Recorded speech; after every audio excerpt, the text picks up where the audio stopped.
일본 게임사 분들이 이제 많이 그 검증인으로도 참여도 하고 또 투자자로도 이제 들어가 있는 그런 모습들이 좀 느껴지는데 일본 시장에서의 이제 도미닉 님이 말씀해 주실 수 있는 오아시스의 그런 뭐 위치 그리고 이제 현재 지금 일본 시장은 웹3 마켓에서 어떠한 모습을 띠고 있는지 이런 모습을 또 설명해 주실 수 있으면 너무 좋을 것 같습니다.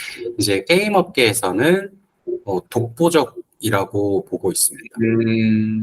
사실 다른 경쟁사가 일본에는 없는 상황이고 오히려 다른 글로벌 체인들밖에 없는 상황이라고 보고 있고요.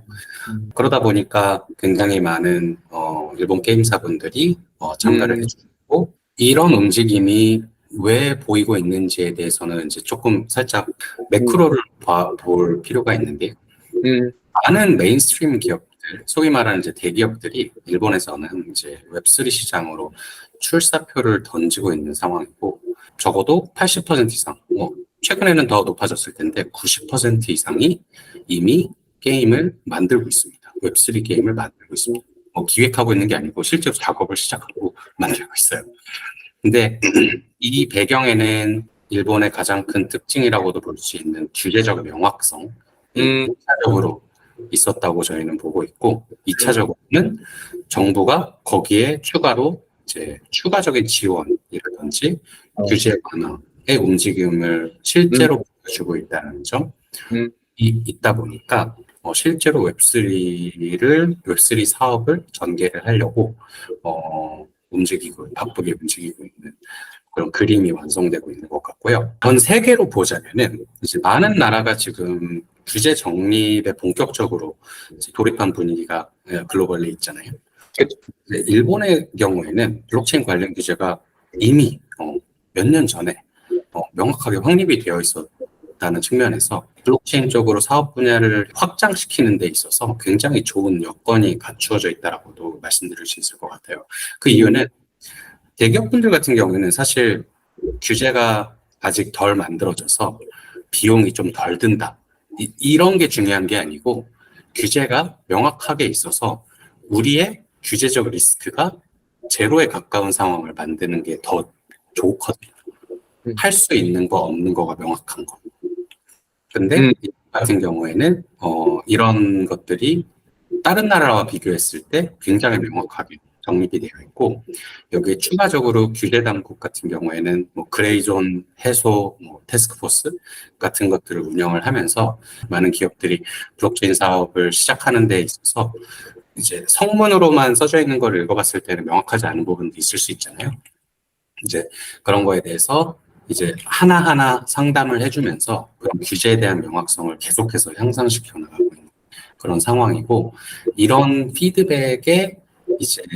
피드백을 근거를 해서 실제로 좀 현실적으로 이거는 좀 아니지 않나라는 것들 같은 경우에는 이제 법 개정 혹은 뭐 예외 조항을 추가한다라든지 이런 식으로 많은 웹3 사업자분들이 사업 전개를 하기 쉬운 환경을 조성하는데 계속해서 정부 및 규제 당국 그리고 정치인 분들까지도 이제 공헌을 해주시고 계신 상황입니다.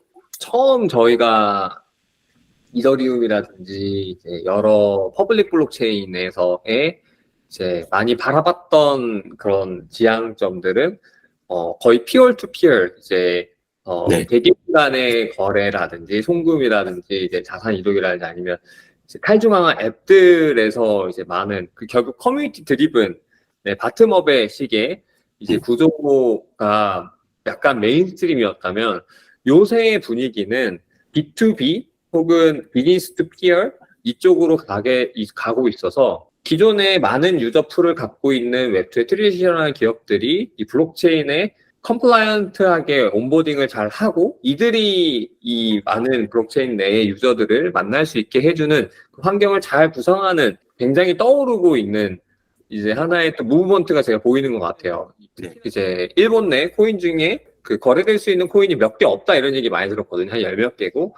굉장히 그래서 이제 추려진다. 이제 선택할 수 있는 프로젝트가 매우 적다. 일본에서 뭔가 비즈니스를 하려면 블록체인 쪽에서. 오아시스는 상장돼 있나요? 일본 내 거래소에? 네, 일본의 이제 주요 거래소 중 하나인 비트뱅크라는 곳에 첫 일본 상장을 시작을 하면서 SBI가 운영하는 거래소에도 상장이 되었고요. 앞으로도 일본 거래소는 될 수 있는 대로 최대한 많이 상장을 해 나가려고 하고 있습니다.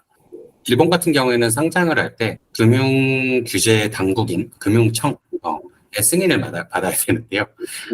하나만 승인이 되면은 다른 거래소에서는 이제 몇 가지 자잘자잘한 룰이 있긴 하지만 손쉽게 상장할 수 있는 그런 구조가 되어 있고, 특히 오아시스에서 전개하시는 게임사분들 같은 경우에는 저희 토큰이 상장이 되어 있는 거래소가 이제 오아시스 네트워크를 지원을 하시기 때문에 일본 상장에도 많은 도움, 좀 손쉽게.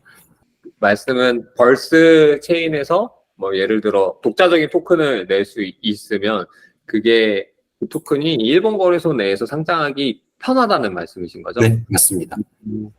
오아시스가 이제 일본 시장 굉장히 중요하게 보고, 근데 이제 한국의 많은 게임사들 아니면 플레이어들도 참여하거나 이제 검증인으로 들어갔다 말씀 주셨잖아요. 그러면 오아시스에게 있어서 한국 시장은 어떠한 의미를 갖나요? 한국 같은 경우에는 굉장히 매력적인 시장이에요. 게임 회사들도 많을 뿐더러, 그러니까 대형사 게임 회사들도 당연히 많지만 조금 소규모, 중소규모의 게임 회사분들 같은 경우에도 수가 굉장히 많고 그분들이 만들어내는 게임의 퀄리티가 워낙에 높기 때문에 프레젠스를 높여나가고 싶은 이제 시장이기도 합니다. 잘 아시다시피 한국인들, 저도 한국인이지만 한국인들은 게임을 너무 좋아하잖아요. 과금을 할 수 있는 큰 시장 중에 하나로서 계속해서 저희도 리소스를 투자해 나갈 시장이라고 보고 있습니다. 정말 기대하고 있는 벌스의 앞으로 투비 모습 이런 게 있으실까요, 도민이님은? 모두가 아는 게임사들이 버스를 준비하고 계신 곳들이 몇 가지가 있는데, 이분들 같은 경우에는 사실은 뭐랄까요, 기존 크립토 유저, 크립토 게이머 분들을 타겟팅하는 분들이 아니거든요, 사실은. 본인들의 유저 베이스를 온보딩 하시고 싶어 하시는 니즈가 있고, 이거에 맞추어서 UI, UX를 설계를 하고 계세요. 예를 들면은 월렛 익스피리언스라든지 로그인 익스피리언스라든지 결제 익스피리언스라든지 이런 것들에 굉장히 공을 많이 들이시는 분들이고, 웹2 기준으로 웹3 인프라를 생각을 하시다 보니까 굉장히 온보딩이 자연스럽고 심레스한 UI, UX를 공개해 주시지 않으실까 기대를 하고 있고, 이분들이 하고 있는 것 중에 굉장히 흥미로웠던 것 중에 하나가 기존의 그 유저 아이디가 있잖아요, 각사별로. 이 아이디와 월렛을 연동시키는 그런 실험을 하려고 하고 계세요.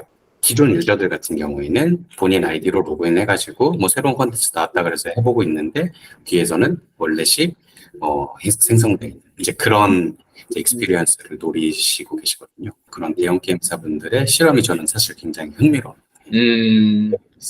이 월렛 혹은 이 아이디를 갖고 내가 이더리움, 이뮤터블 X에 가서 이게 연결되느냐, 유니스왑을 이용할 수 있느냐, 이런 것들이 정말 로드맵상에 있겠네요. 그런 부분들이. 맞습니다. 그래서 사실은 생각해 보시면은 첫 월렛 만드는 게 어렵지, 그 다음에 두 번째 월렛, 세 번째 월렛, 네 번째 월렛 만드는 거는 굉장히 허들이 낮아지기도 하잖아요.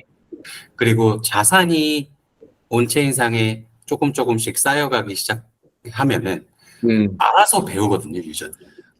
게임 체인들은 또 되게 다양한 게임 체인들이 있잖아요.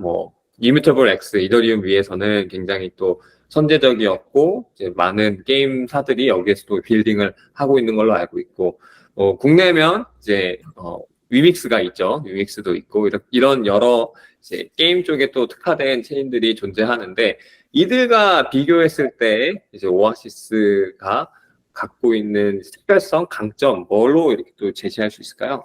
말씀해 주셨던 것처럼 일본 시장에서의 절대적 우위라는 거는 굉장히 큰 장점으로 다가올 수 있을 것 같아요. 특히 규제 대응이 된다라는 점은 다른 체인은 전혀 못하고 있는 부분이기도 하거든요. 그런 의미에서 그런 해외 체인들이 실제로 일본어 서비스를 시작한다라든지 일본인을 대상으로 그런 마케팅을 시작한다라든지 했을 때 규제 당국이 본격적으로 파고들기 시작하면은 위험할 수도 있는 리스크가 사실 없지 않아 있다라고 보고 있습니다.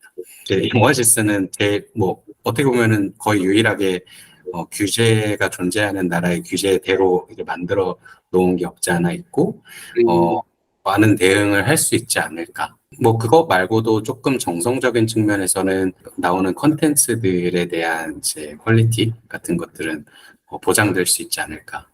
거기에 더불어서 이제 아까 말씀드렸던 퍼미션 인바이러먼트라는 측면에서도 스캠에 대한 방지 책으로도 자연스럽게 어필할 수 있을 것 같습니다.